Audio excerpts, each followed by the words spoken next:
భారత రాష్ట్ర సమితి నేతలు కూడా ముఖ్యమంత్రి రేవంత్ రెడ్డిపై వాడని భాషను బీజేపీ ఎంపీ ఈటెల రాజేందర్ ఉపయోగించారు. సాధారణంగా సౌమ్యంగా మాట్లాడే ఈటెల రాజేందర్ ముఖ్యమంత్రిపై ఈ స్థాయిలో విరుచుకుపడటం ఇదే మొదటిసారి. నిజం చెప్పాలంటే ఈటెలకు రేవంత్ కు దగ్గర సంబంధాలున్నాయన్నది బహిరంగ రహస్యం. గతంలో ఆయన కాంగ్రెస్ లో చేరాలనుకున్నారు. కానీ అప్పట్లో బీజేపీ అయితేనే బెటర్ అని ఆ పార్టీలో చేరి ఉప ఎన్నికల్లో గెలిచారు. ఆ సమయంలో రేవంత్ తో జరిగిన చర్చల వివరాలు బయటకొచ్చాయి. తర్వాత ఆయన కాంగ్రెస్ లోకి వెళ్తారన్న ప్రచారం ఊపందుకుంది. కానీ ఈటెల బీజేపీలో ఉన్నత స్థానానికి ఎక్కుపెట్టారు. అందుకే అప్పట్లో చాలా మంది చెప్పిన జోస్యాలు ఫలించలేదు. ఇప్పుడు రేవంత్ రెడ్డిపై తీవ్ర స్థాయిలో విరుచుకుపడుతున్నారు. బాచుపల్లిలోని ఓ అపార్ట్మెంట్ నిర్మాణం అక్రమమని కోర్టు చెప్పింది. కోర్టు ఆదేశాల మేరకు హైడ్రా నోటీసులిచ్చింది. నోటీసులే ఈటెల కోపానికి కారణం. అది అసలైన కారణమా కాదా అన్నది ఈటెల రాజేందర్కే తెలియాలి. ఇప్పుడు రాజకీయాల్లో విమర్శలు తిట్లకు పెద్దగా తేడా లేకపోయింది. ఆ గీత కనిపించకుండా రాజకీయంగా విమర్శించుకుంటున్నారు.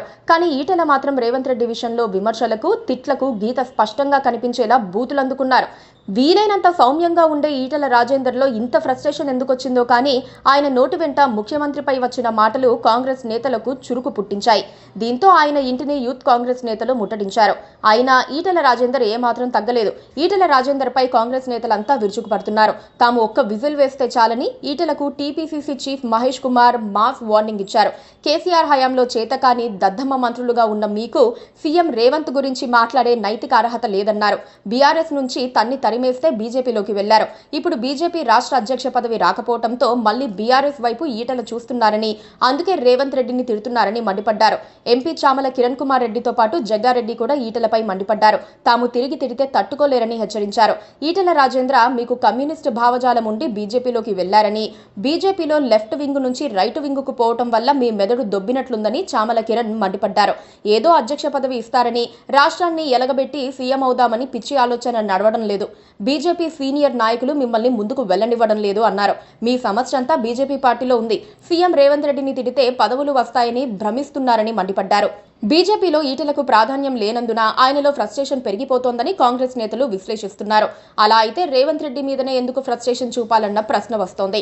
బహుశా వారి ఉద్దేశంతో ఇప్పటికే అధ్యక్ష పదవి రాలేదని, అలా రావాలంటే తాను రేవంత్ పై తీవ్ర స్థాయిలో పోరాడగలనని నిరూపించేందుకు ఇలా రేవంత్ రెడ్డి ఘాటుగా వ్యాఖ్యలు చేస్తున్నారని కాంగ్రెస్ నేతలు భావిస్తూ ఉండవచ్చు. అయితే ఇక్కడ కాంగ్రెస్ నేతలు ఒక పాయింట్ మర్చిపోతున్నారు. అదేంటంటే అన్ని చెబుతున్నారు కానీ రేవంత్ ప్రభుత్వంపై పెరుగుతోన్న ఆగ్రహాన్ని గుర్తించి దాన్ని తనకు అనుకూలంగా మార్చుకునేందుకు ఇలా ఘాటుగా మాట్లాడుతున్నారన్న కోణంలో కాంగ్రెస్ నేతలు ఆలోచించడం లేదు. అక్కడే వారు తప్పు చేస్తున్నారు. Please subscribe to KTV Telugu. KTV Telugu. KTV Telugu. KTV Telugu channel.